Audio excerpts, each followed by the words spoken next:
Good morning students, welcome to online classes. आज हम बात करेंगे एल्गी की। जो एल्गी है ये लैटिन वर्ड एल्गा से लिया गया है जिसका मतलब है सीवीड। स्टडी ऑफ एल्गी को बोलते हैं फाइकोलॉजी। ठीक है, फाइकोस का मतलब होता है seaweed and logos means study of algae. And father of Indian phycology is MOP younger. ठीक है, इन्होंने एक जो एल्गी थी वो डिस्कवर की थी और इन्होंने इस एल्गी का नाम रखा था फ्रिश्चियला, क्योंकि जो इनके गुरु थे उनका नाम था फ्रिश, तो अपने गुरु के नाम पे ही इन्होंने एल्गी का नाम दिया था फ्रिश्चियला। ठीक है, इनको फादर ऑफ इंडियन फाइकोलॉजी बोला जाता है। अगर हम बात करें कैरेक्टरिस्टिक्स की तो हैबिटेट की सबसे पहले बात करते हैं। तो जो एल्गी है, एल्गी का हैबिटेट एक्वेटिक भी हो सकता है और टेरेस्ट्रियल भी हो सकता है। मैक्सिमम जो एल्गी होती है वो एक्वेटिक होती है। एक्वेटिक में भी फ्रेश वाटर भी हो सकती है और मरीन वाटर भी हो सकती है।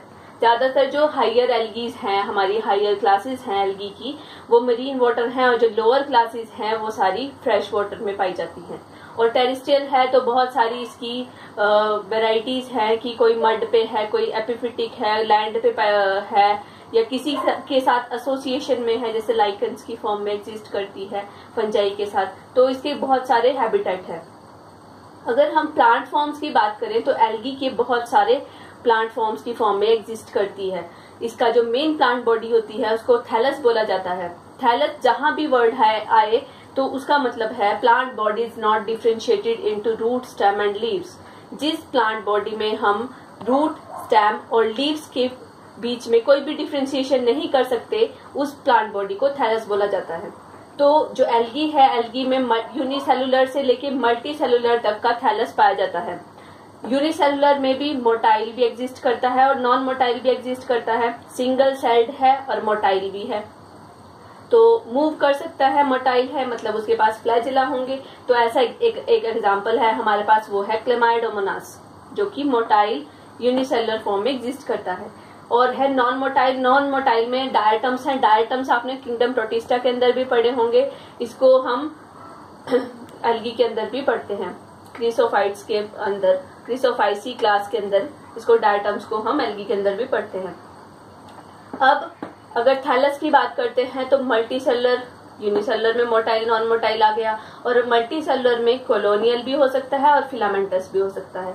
कॉलोनियल की फॉर्म में एग्जिस्ट करता है वॉल्वॉक्स, मतलब एक कॉलोनी बना के बहुत सारे इंडिविजुअल्स रहते हैं और एक यहाँ पर क्या होता है, कुछ सेल्स फोटोसिंथेसिस करती है, कुछ खाना बनाती है मतलब, और कुछ रिप्रोडक्शन का काम करती है। डिवीजन ऑफ लेबर इस एसोसिएशन में रहता है। तो उस पूरी कॉलोनी को ही हम एक थैलस की फॉर्म में मान लेते हैं। अदरवाइज उसमें बहुत सारे इंडिविजुअल्स होते हैं। तो कॉलोनियल है हमारे पास वॉल्वॉक्स। मल्टीसेलुलर में फिलामेंटस का जो ग्रुप आता है वहां पर ब्रांच्ड एल्गी की फॉर्म में भी एग्जिस्ट करता है। ब्रांचिंग होगी उसमें, और कुछ एक ऐसी फिलामेंट्स भी होते हैं जिसमें जो अनब्रांच्ड होते हैं।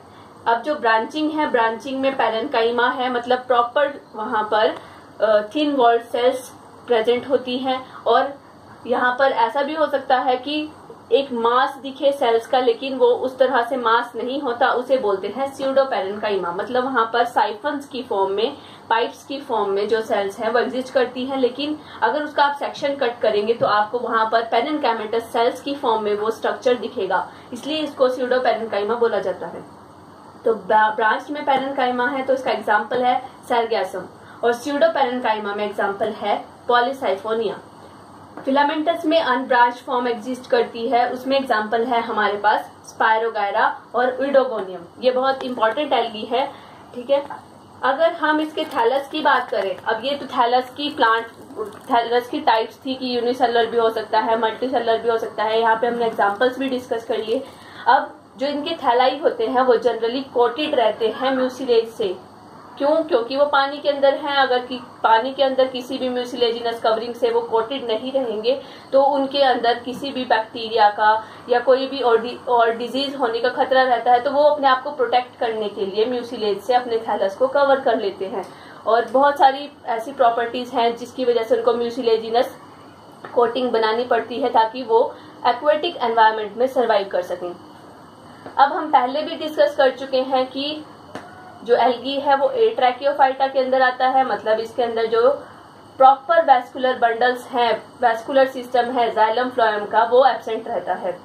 फोटोऑटोट्रॉफिक होते हैं, मतलब अपने पास इनके पास पिगमेंट्स होते हैं जिसकी वजह से ये अपने फूड को खुद से प्रिपेयर कर सकते हैं। अब फोटोऑटोट्रॉफिक है तो मतलब अपना फूड खुद से प्रिपेयर कर सकता है लाइट की प्रेजेंस में, तो इसके लिए एल्गी के अंदर बहुत सारे टाइप्स के पिगमेंट्स पाए जाते हैं और on the basis of their pigments ये एल्गी को स्पेसिफिक कलर प्रोवाइड करते हैं। जैसे रेड एल्गी है तो रेड कलर होगा, तो उसके अंदर कुछ एक कॉम्पोजिशन होती है पिगमेंट्स की जिसकी वजह से वो रेड होती है। ब्राउन एल्गी है वो ब्राउन होती है क्योंकि उसके अंदर कुछ पिगमेंट्स ज्यादा क्वांटिटी में होते हैं, तो वो उसको एक स्पेसिफिक कलर प्रोवाइड करते हैं, जो कि एक तरह से इनके अंदर क्लासिफिकेशन का एक प्रोसीजर और मेथड भी माना जाता है। तो उस क्राइटेरिया के बेसिस पे एल्गी को क्लासिफाई किया जाता है। तो यहाँ पे वास्ट जो पिगमेंट्स है वो पाए जाते हैं। तो क्लोरोफिल्स हैं, क्लोरोफिल्स में chlorophyll A B C D E, ठीक है, ये टाइप्स हैं। ये मैं आपको सारे पिगमेंट्स बता रही हूँ। जो एल्गी है, जैसे ग्रीन एल्गी है तो ग्रीन एल्गी के अंदर ए और बी का कॉम्बिनेशन होता है, ठीक है, बाकी नहीं होंगे, एक क्लोरोफिल ए होगा और क्लोरोफिल बी होगा। इसी तरह से फाइकोबिलिन्स में से कुछ होगा, कैरोटिनॉइड्स में से कुछ होगा, ठीक है। तो क्लोरोफिल्स की ये टाइप्स हैं। फाइकोबिलिन्स दो तरह के होते हैं, फाइकोसाइनिन एंड फाइकोएरिथ्रिन, ठीक है। हमने जो साइनोफाइसी पढ़ी थी उसके अंदर भी सी फाइकोसाइनिन और सी फाइकोएरिथ्रिन होता है। यहाँ पर जो रेड एल्गी होती है उसके अंदर आर फाइकोसाइनिन और आर फाइकोएरिथ्रिन प्रेजेंट होता है। कैरोटिनॉइड्स भी दो तरह के पिगमेंट्स हैं, कैरोटीन्स और ज़ैंथोफिल्स। जो कैरोटीन्स हैं वो पर्टिकुलर ऑरेंज कलर प्रोवाइड करते हैं और जो ज़ैंथोफिल्स हैं वो येलो कलर प्रोवाइड करते हैं, ठीक है। जैसे आपने लीव्स के अंदर भी देखा होगा, जब पतझड़ के टाइम पे जो लीव्स होती हैं उनका जो कलर है वो चेंज होता है, तो उनके अंदर वो पिगमेंट एक्यूमुलेट होता रहता है जो उसको कलर प्रोवाइड करता है, ठीक है। फिर रिप्रोडक्शन की इसमें बात करते हैं तो रिप्रोडक्शन की जनरली 3 मेथड्स हम कंसिडर करते हैं। एक वेजिटेटिव मेथड है, एक एसेक्सुअल मेथड है और एक सेक्सुअल मेथड है। वेजिटेटिव मेथड है अगर प्लांट बॉडी का कोई भी पार्ट नई प्लांट बॉडी बना सके तो उसको वेजिटेटिव मेथड में कंसिडर करते हैं।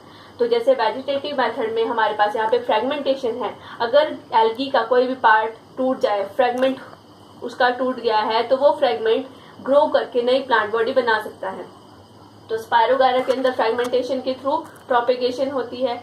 फ्यूकस के अंदर एडवेंटिशियस ब्रांचिंग होती है। एडवेंटिशियस ब्रांचिंग होती है मतलब साइड में से कोई भी ब्रांच बन जाएगी, उसमें से रूट्स निकलनी शुरू हो जाएगी, ठीक है। इसमें रूट्स नहीं होती इस तरह से, पर वो ग्रो करके अगर वो पार्ट वहां से टूटता है तो कोई भी पार्ट है वहां से वो ग्रो करके नई प्लांट बॉडी बना सकता है। इसी तरह से जो कारा है, कारा के अंदर ट्यूबर्स बनते हैं। ट्यूबर्स ग्लोबोस स्ट्रक्चर होते हैं जो कि अगर वहां से गिर जाए तो वहां से वो ग्रो करके नई प्लांट बॉडी बना सकते हैं।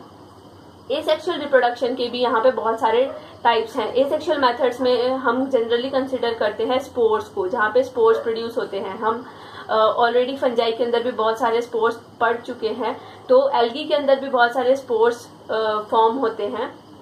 तो एल्गी का भी यही क्राइटेरिया है कि जनरली वेजिटेटिव और एसेक्सुअल मेथड ही ये कंसिडर करते हैं प्रोपेगेशन के लिए। सेक्सुअल मेथड को ये तब करते हैं जब फेवरेबल कंडीशंस ना हो, ठीक है। तो एसेक्सुअल रिप्रोडक्शन के लिए यहाँ पे जू स्पोर्स बनते हैं। जू स्पोर्स मोटाइल स्पोर्स होते हैं, नाम से ही क्लियर है, ठीक है, जो मूव कर सकते हैं। ऐसे स्पोर्स मूव कर सकते हैं मतलब वहां पे फ्लैजिला प्रेजेंट होंगे। फ्लैजिला के टाइप्स भी हम पढ़ चुके हैं, एक्रोनिमेटिक और पेंटोनिमेटिक, ठीक है, टिंसल और विप्लश। तो यहाँ पे बायोफ्लैजिलेट्स हैं। बायोफ्लैजिलेट्स मतलब एक सेल के अंदर ऊपर 2 फ्लैजिला होंगे, ठीक है। जू स्पोर्स अलग अलग एल्गी के अंदर अलग अलग जू स्पोर्स बनते हैं। जैसे बायोफ्लैजिलेट्स है मतलब 2 फ्लैजिला वाले, तो क्लेमाइडोमोनास के अंदर बनते हैं और यूलोथ्रिक्स के अंदर बनते हैं। क्वाड्रिफ्लैजिलेट्स मतलब जिनके अंदर 4 फ्लैजिला बनते हैं, तो उसके अंदर है हमारे पास यूलोथ्रिक्स, ठीक है। मल्टीफ्लैजिलेट्स भी हो सकते हैं, मतलब एक जो जू स्पोर है उसके पास बहुत सारे फ्लैजिला प्रेजेंट हैं। एक केस आता है मल्टी न्यूक्लिएट मल्टीफ्लैजिलेट्स। तो मल्टीफ्लैजिलेट्स तो जैसे उडोगोनियम में बनते हैं, मल्टी न्यूक्लिएट मल्टीफ्लैजिलेट्स बनते हैं वचीरिया के अंदर, ठीक है। वचीरिया की जो प्लांट बॉडी होती है वो भी ऐसी होती है कि उसके अंदर सिनोसिटिक कंडीशन होती है।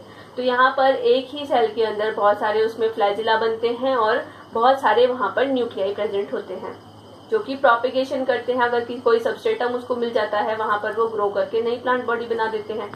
एक टाइप के जो स्पोर्स हैं वो है अप्लानोस्पोर्स। जैसे जूस्पोर्स हैं वैसे अप्लानोस्पोर्स हैं। अप्लानोस्पोर्स होते हैं thin walled non motile spores.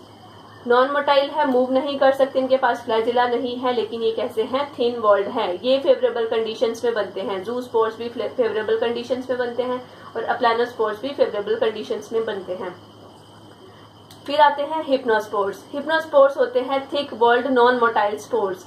मतलब अगर कंडीशंस अनफेवरेबल हैं तो उस केस में क्या होता है, फ्लैजिला भी नहीं होते और थिक वॉल की फॉर्म में वो जो स्पोर है वो वहां पर उस ड्रॉट कंडीशन से फाइट करने के लिए रह जाता है। जैसे ही कंडीशंस फेवरेबल हो जाएं तो उस केस में क्या होता है, ये अपने जो वॉल है वॉल को तोड़ देता है और वहां से जर्मिनेट करके नई प्लांट बॉडी बना देता है। फिर आते हैं एकाइनेट्स। एकाइनेट्स में भी क्या है, ये थिक वॉल स्पोर्स होते हैं। इनमें जो सेल वॉल होती है वो थिक हो जाती है और इसमें जो एकाइनेट्स होते हैं वो पूरी प्लांट बॉडी को प्रोड्यूस कर सकते हैं। फिर आते हैं टेट्रास्पोर्स। टेट्रास्पोर्स बनते हैं जैसे कि कोई डिप्लॉइड थैलस है, डिप्लॉइड थैलस के अंदर जो जाइगोट है, जाइगोट डेवलप हुआ है, मतलब डिप्लॉइड थैलस तो है लेकिन जो उसके अंदर गैमेट्स प्रोड्यूस होंगे वो हैप्लॉइड होंगे। हैप्लॉइड ने फर्टिलाइज करके क्या करा, जाइगोट फॉर्म कर दिया।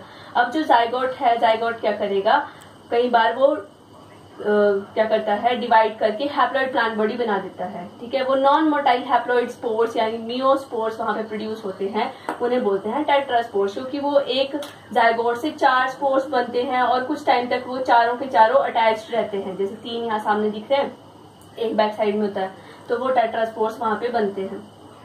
तो एक स्टेज आती है पामेला स्टेज। कई बार क्या होता है, जैसे कि क्लेमाइडोमोनास के अंदर, जैसे कि इसका साइटोप्लाज्मा डिवाइड करता है, ठीक है, डिवाइड करके जूस्पोर्स बनाने हैं इसको। तो जूस्पोर्स जब ये बनाता है तो जूस्पोर्स वहां से लिबरेट नहीं होते। कुछ टाइम पीरियड तक वो क्या करते हैं, एक सेल के अंदर ही बहुत सारे जूस्पोर्स विदाउट एनी फ्लैजिला वहां पे एग्जिस्ट करते हैं। और जो वो स्टेज है वो ऐसे अपीयर होती है जैसे कोई एल्गी है। ये एक एल्गी होती है जिसके अंदर इस तरह की स्टेज होती है, उसे बोलते हैं पामेला। तो पामेला स्टेज, पामेला एल्गी की तरह जो क्लेमाइडोमोनास है उसकी टेम्परेरी यहाँ पे एक अपीयरेंस हो जाती है। उस स्टेज को बोला जाता है पामेला स्टेज। ठीक है, फिर क्या होगा, जैसे ही यहाँ से कुछ टाइम पीरियड के बाद यहाँ से ये जो स्पोर्स हैं वो जू स्पोर्स की फॉर्म में लिबरेट होते हैं और वहां से जैसे उनको कोई सबस्ट्रेटम मिलता है, फेवरेबल कंडीशंस मिलती है, वहां पर वो वहां पर जर्मिनेट करते हैं और वहां से नई प्लांट बॉडी बना देते हैं। इसके बाद आते हैं सेक्सुअल रिप्रोडक्शन, जिसको हम नेक्स्ट लेक्चर में कंटिन्यू करेंगे। Thank you class.